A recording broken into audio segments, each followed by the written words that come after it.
El bullying o acoso escolar se refiere a todas las formas de actitudes agresivas, intencionadas y repetitivas que ocurren sin motivación evidente y adoptadas por uno o más estudiantes en contra de otro. En Doctor en Casa vamos a hablar sobre este delicado tema junto al psicólogo infanto-juvenil Jorge Escudero. Estamos ya junto a Jorge Escudero, psicólogo clínico infanto-juvenil. Muchísimas gracias por estar hoy día junto a nosotros, Jorgito. ¿Cómo está usted? Muy bien, Claudio. Muchas gracias también por la invitación y feliz de compartir contigo este interesante tema también. Sí, un tema muy interesante. Vamos a hablar del bullying escolar, de las causas y por supuesto de cómo prevenir el bullying, ¿no? Jorge, mira, yo creo que partir entendiendo cuáles son los tipos, definiendo, ¿no es cierto?, en esto, cuáles son los tipos de acoso que existen.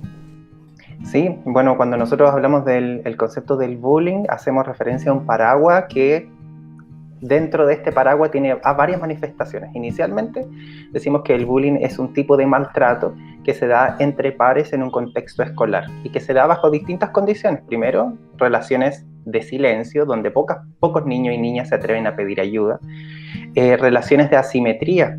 Ahí llama mucho la atención decir por qué si hay niños que son tan parecidos entre sí en términos económicos, en términos de la escuela a la que acuden, del barrio, en sus familias, pero efectivamente existe una asimetría de poder. Y existe además una intención de causar daño. Aquí sacamos el mito de que todo conflicto que exista entre niños necesariamente va a ser bullying, porque a veces los conflictos no son generados por una intención de dañar a sus compañeros, pero en el bullying sí ocurre eso, es decir, hay una intención preparada de un niño, niña, adolescente, o un grupo de pares por dañar a otros que probablemente se encuentran con menos posibilidad de defenderse por sí mismos. Entonces desde ahí tenemos un paraguas que dice, bueno, a veces hay un maltrato que es de tipo psicológico. Quiere decir que hay ridiculizaciones, humillaciones, amenazas que hacen que el bienestar psicológico y emocional de este niño, niña, adolescente que recibe los malos tratos se vea mermado, es decir, emocionalmente se siente mal. Un maltrato de tipo físico, y ahí tenemos los golpes, los empujones, los pellizcos, las quemaduras, todo aquello que daña físicamente el cuerpo del niño o niña y que además va dejando mayormente señales en su cuerpo como cicatrices o quemaduras o lesiones. Y por otra parte tenemos la esfera que es tan importante en la infancia y en la adolescencia como es la esfera social, aquel maltrato que incluye excluir a los compañeros de grupos, ridiculizarlos frente a otros, echar a correr chismes, que de alguna manera van señalando que este niño o niña se ve en desventaja porque se ve expuesto a una ridiculización constante de sus pares, tan importantes para niños y niñas y adolescentes en su etapa de desarrollo. Correcto. Fíjate que la mayoría de los niños y las niñas no se atreve muchas veces a hablar, a decir que está siendo acosado, por miedo, ¿no es cierto?, por vergüenza muchas veces, o porque están siendo amenazados, se sienten atrapados. ¿Cómo podemos reconocer entonces a un niño que está siendo víctima de bullying? Efectivamente, bueno, aquí hay una dinámica constante de miedo, culpa y vergüenza.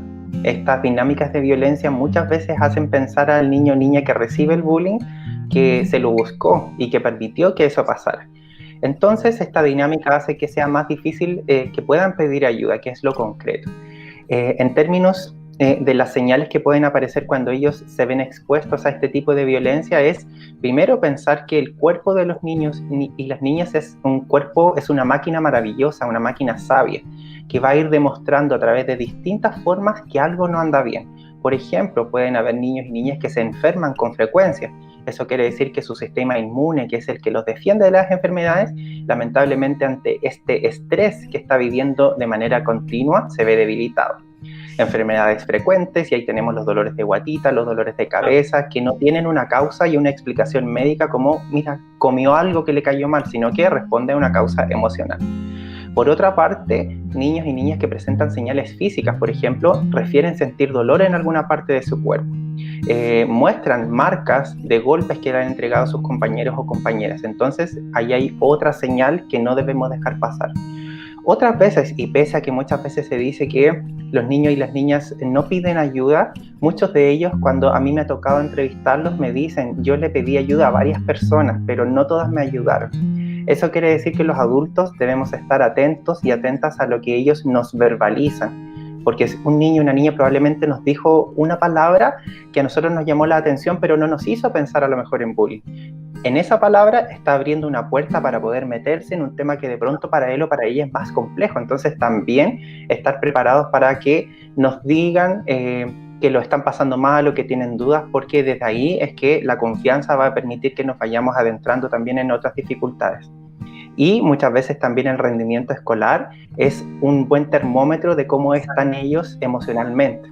Así es que si bajan las notas, si de pronto tienen desmotivación para ir a la escuela o verbaliza, mamá, papá, no quiero ir a la escuela, no quiero ir al colegio, no me gusta, ahí hay una señal importante, porque pese a que a muchos niños probablemente dicen que no les gusta el colegio por la exigencia, a la mayor parte de ellos les encanta jugar con sus compañeros, ver a sus profesores o profesoras, ayudar, cumplir sus metas. Así es que ahí tendríamos de alguna manera algunas señales de las más importantes para estar muy atentos y atentas frente a las señales que podrían aparecer. Lo importante entonces, lo que hace referencia es el cambio de patrones, ¿no? De patrones en conducta, de patrones en salud, de patrones en ciclo sueño-vigilia, es decir, aquellos patrones que usted reconoce en su hijo como normales y que se ven alterados en un periodo, entonces tienen que hacer sospechar de que detrás de esto puede haber una instancia de bullying. Tradicionalmente, lo hablábamos antes de entrar a esta entrevista con Jorge, en cuanto a las definiciones, ¿no? Al uso de ciertas palabras, por ejemplo, el uso de la palabra víctima, el uso de la palabra acosador, que me decía Jorge antes de entrar al programa, a la entrevista me decía, Claudio, quiero hacer algunas precisiones justamente de esos términos y creo que podría ser el momento para hacerla, Jorge. Claro, es el momento para hacerlo porque actualmente hay conceptos, bueno, todo en la historia de la salud siempre va cambiando en base a las actualizaciones que se van teniendo en los conocimientos, lo que los niños y las niñas refieren, lo que los equipos de convivencia escolar refieren.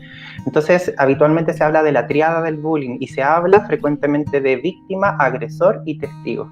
Estamos en un buen momento para reformular esos conceptos. ¿Qué se tiene respecto del concepto agresor? Primero, a uno se le viene a la mente de inmediato que es una figura masculina, entonces parece ser que solamente los niños van a ejercer malos tratos hacia sus pares. Y no solamente pasa, los estudios científicos que se hacen en materia de convivencia escolar dicen, sí, efectivamente, puede ser que hayan más niños, pero las niñas también pueden ejercer malos tratos hacia sus pares. Entonces, agresor es un concepto que debemos reformular y porque por otra parte, los niños y las niñas están en una etapa del desarrollo donde pueden aprender muchas habilidades. Es decir, categorizarlos como agresor los deja casi que en el mismo nivel de categoría que nosotros decimos que tiene una persona que agrede sexualmente a otros, que agrede físicamente a otros. Entonces, para ser justos y respetuosos con la infancia, es mejor reformular y decir, este niño o esta niña durante este periodo de tiempo está llevando a cabo malos tratos con sus compañeros, para que ese niño o niña sepa que esto tiene un inicio, pero que también tiene un fin. Desde la postura del concepto víctima, a nuestra cabecita probablemente llega la imagen de víctima como una figura femenina, y también los niños pueden vivir bullying, entonces también es bueno tener en cuenta esa precisión.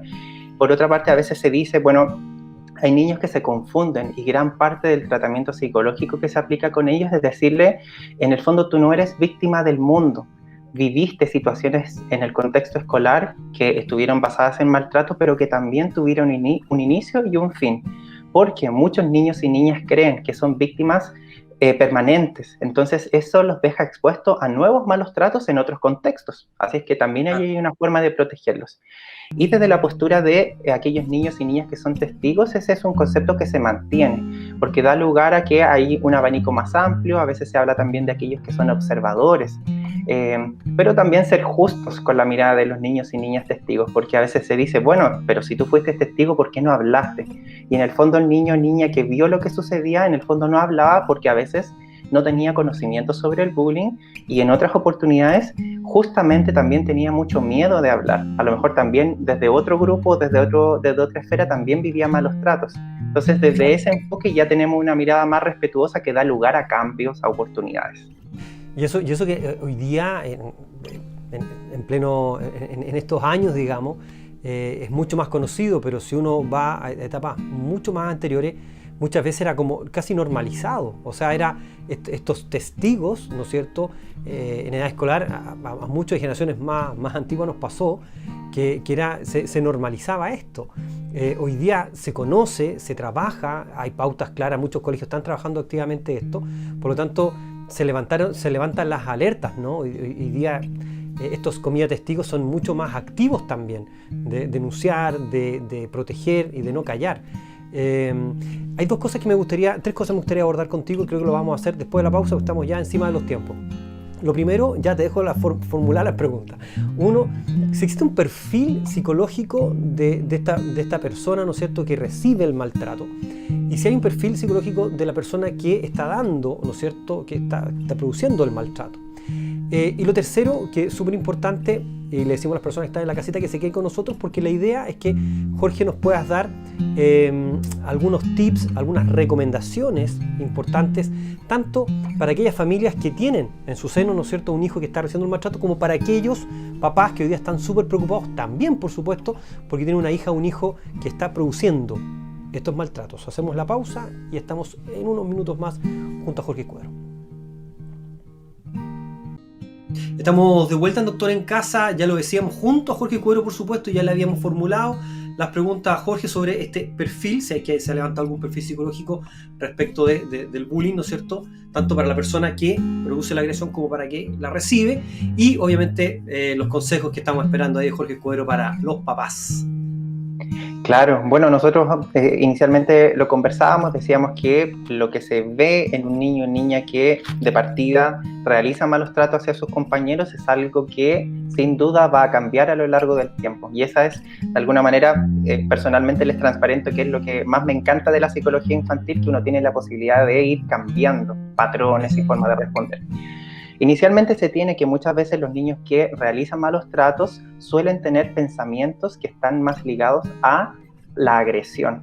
Quiere decir que a veces frente a pequeñas dificultades su cabecita le dice de inmediato pega, insulta, ridiculiza, porque parece ser que ese pensamiento está más ligado a defenderse prontamente y con medidas que habitualmente son más ligadas a algo agresivo.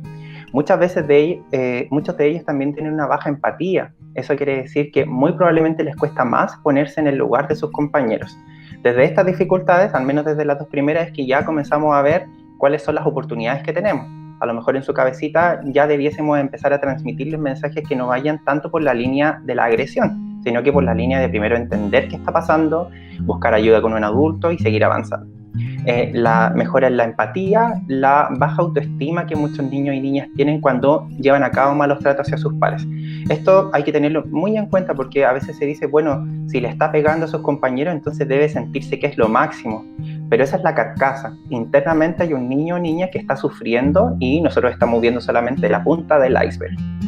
Hay veces en las cuales nosotros desde estas dinámicas de bullying tenemos la oportunidad de poder detener otras situaciones más complejas que pueden darse en la adultez.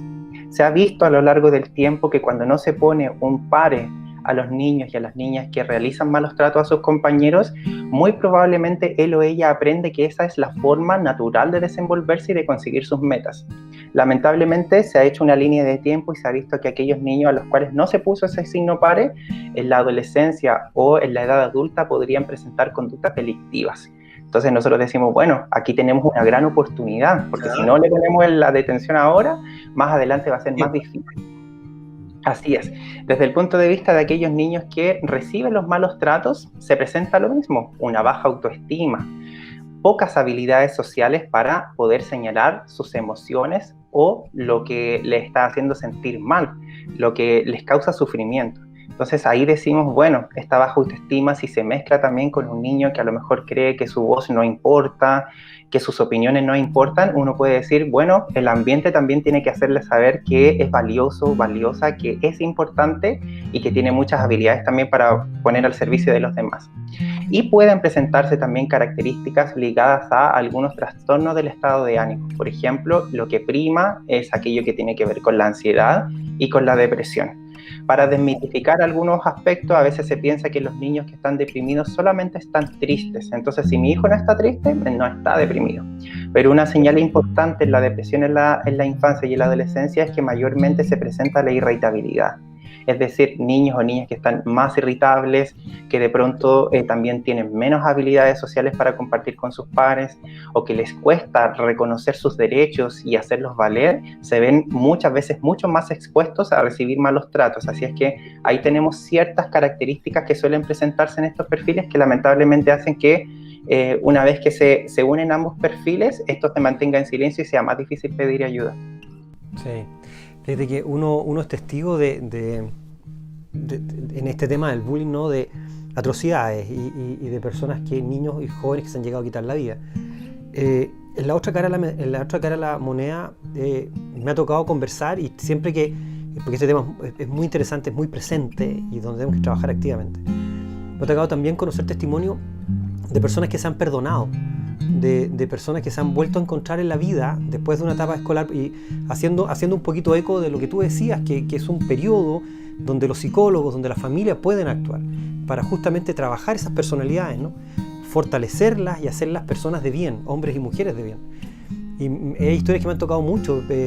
Dos compañeros de curso, la otra vez supe que se habían reconciliado, se habían tomado un café ya siendo universitario, y habían conversado este tema, ¿no es cierto? La persona que había sido victimario, que había agredido, era verbalmente, no era físicamente, pero verbalmente, con estas formas muy pesadas, ¿no es cierto?, con temas físicos y todo, estaba muy arrepentido y en su vida sentía que tenía ese peso de conciencia muy fuerte, que de verdad no lo dejaba tranquilo y necesitaba como ese perdón, necesitaba reconciliar esa parte de su vida que sentía que le hacía permanentemente mucho daño. Y eso hablaba también de cómo su conciencia y su madurez lo había llevado justamente a ser súper reflexivo, a tomar una vida muy ordenada, y sentía que eso estaba en falta.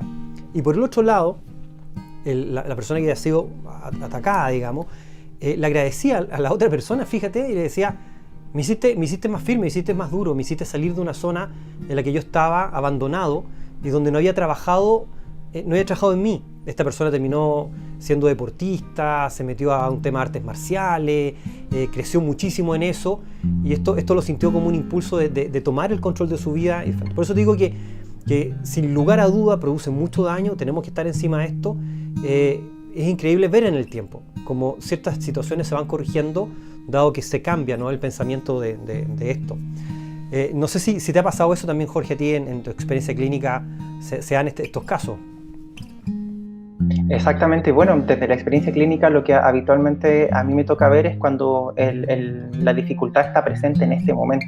Cuando uno hace la historia de vida, yo creo que inevitablemente vamos viendo que los actuales adultos, estos temas no pasan desapercibidos. Uno puede empezar de pronto en la casa a recordar: a mí me decían de esta manera, a mí en algún otro momento me agredieron de otra forma. Entonces creo que es bueno lo que tú transparentas de compartir esta experiencia, porque hay algo humano que a veces queda inconcluso, porque las personas dejan de verse.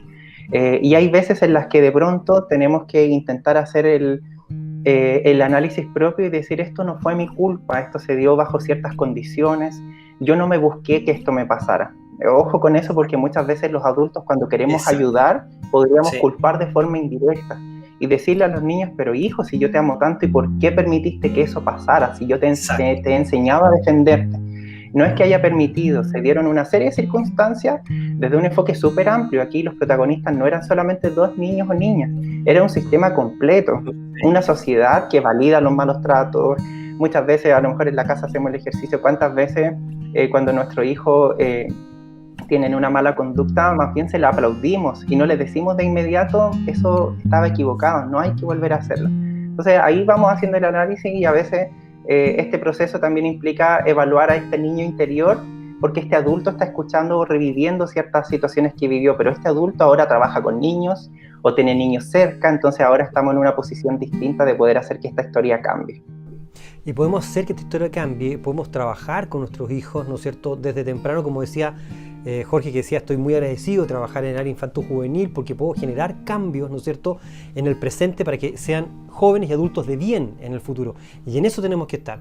Tomando esas palabras, me gustaría que los últimos minutos del programa los pudiésemos destinar a las recomendaciones, a los consejos que le podemos dar a los papás que ya entienden la realidad, que ya saben que tienen un hijo que está siendo víctima de bullying y otro, a lo mejor otra familia que tiene un hijo o una hija que está provocando este daño.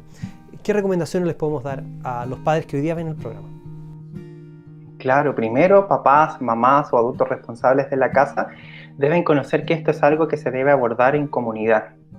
Es decir, la familia debiese, en ambos casos, pedir ayuda a la escuela o a otras redes que tengan cercanas. No vivir este proceso solos, porque nosotros vamos entendiendo que esta es una dificultad que nace en el contexto escolar y la escuela debe ser una gran aliada. Por una parte, aquellos niños que están viviendo bullying en este momento y los papás saben, primero, creer inmediatamente, no poner en duda aquello que los niños y las niñas les dicen. Y en ese sentido, como lo comentábamos recién, evitar preguntas que digan ¿por qué no me lo contaste antes? ¿Por qué permitiste que esto pasara? Sino que más bien creer, agradecer la confianza y transmitirle al niño o a la niña las acciones que se van a tomar. Por ejemplo, yo ahora vamos de pronto a tomar agüita, vamos a tomar un tecito y mañana yo voy a ir a conversar a la escuela con la profesora tanto, con el profesor tanto y le voy a compartir lo que nos está pasando para pedir ayuda. Es importante anticipar porque el gran miedo que tienen los niños es no saber qué va a pasar con eso que ellos digan. Recordemos que igual pueden haber amenazas de por medio. Exacto. Entonces, sí, informar sobre las acciones e ir también creando el espacio con la escuela. Padres, madres, con la escuela deben ser aliados. Ambas partes deben funcionar bien. Si la escuela de pronto ustedes sienten que no está dando respuesta a la necesidad que ustedes manifiestan, el camino es otro y sería Superintendencia de Educación. Pero si la escuela está siguiendo el protocolo de convivencia escolar, si la escuela colabora, es importante que nosotros vayamos monitoreando lo que sucede. Y aquí hay que cambiar las expectativas rápidamente. Niño, niña que de pronto diga me está pasando esto y hoy día no quiero ir al colegio, tendremos que organizarnos internamente porque la exigencia en ese momento no es que vaya al colegio. La exigencia y lo más importante es que se sienta protegido o protegida, sí, y ya en el día a día nos iremos organizando para que avance. Es una forma de decirle te creo. Sobre niños y niñas que están ejerciendo los malos tratos con sus compañeros, aquí es importante que primero a los niños se les acoja. Algo está pasando que ellos están mostrando una necesidad de una forma violenta. Entonces hay que hacer esa corrección. Decir claramente que lo que está pasando, lo que ha estado haciendo no es correcto. Fíjate Jorge, que yo te contaba que uno va metiéndose en el tema, ¿no es cierto? Y va conversando y va recopilando historias, así como la historia que te contaba de estas dos personas, dos compañeros de colegio que terminan conversando, ¿no es cierto? Y limpiando un poco el pasado. También he conocido historias de niños que viven el bullying, que es una vida angustiante, o sea, de verdad es terrible porque no se desarrolla en un ambiente sano, ¿no? Yo agradezco mucho a mi colegio, viví una juventud y una escolaridad maravillosa, muy inserto en el grupo curso, y tengo muy buen recuerdo de eso, pero me da una pena tremenda cuando escucho historias de niñitos y niñitas que no quieren ir al colegio definitivamente, que no están viviendo esa etapa como debe ser, ¿no es cierto?, porque están sometidos al miedo. Yo siento que tenemos que unir más a la comunidad escolar. Yo lo que tomo tus palabras, yo creo que aquí los apoderados tienen que unirse con mayor compromiso, no hacer vista gorda, sentir que lo que le está pasando al otro es como que le pasara a tu hijo y tener ese compromiso. Y lo otro, un compromiso de los apoderados y también de los profesores, de estar, yo creo que muy atentos, pero muy atentos a lo que está pasando en los cursos y tomar todas las medidas del caso. Yo sé que a nivel profesor también tengo mucho contacto con profesores y los profesores, aparte de todo el trabajo que tienen, que es tremendo, ¿no es cierto?, en la enseñanza, en la educación, esta es un área que están cada vez más dispuestos a tomar, mirándola con más atención.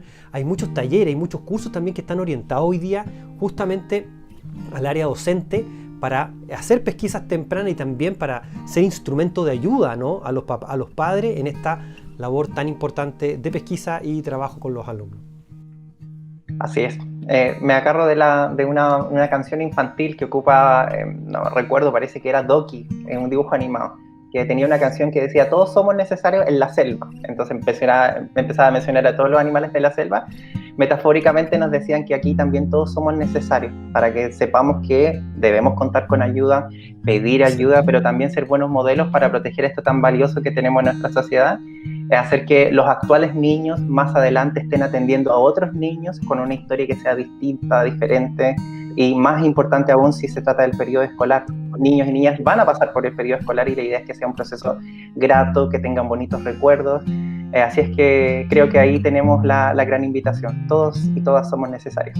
Así es. Querido Jorge, un abrazo grande. Muchísimas gracias por el tiempo que nos has dedicado a Doctor en Casa para poder llevar este programa a todas las personas que nos siguen desde Arica a Punta Arenas y también a través de nuestras redes sociales. Te dejo un abrazo grande y que tengas una excelente jornada.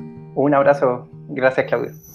El acoso escolar afecta a niños de todas las condiciones sociales. Está presente en colegios públicos y privados, en ciudades grandes y pequeñas. Por esta razón es importante que los padres y educadores estemos atentos para actuar y ayudar a los niños que están pasando por este triste problema.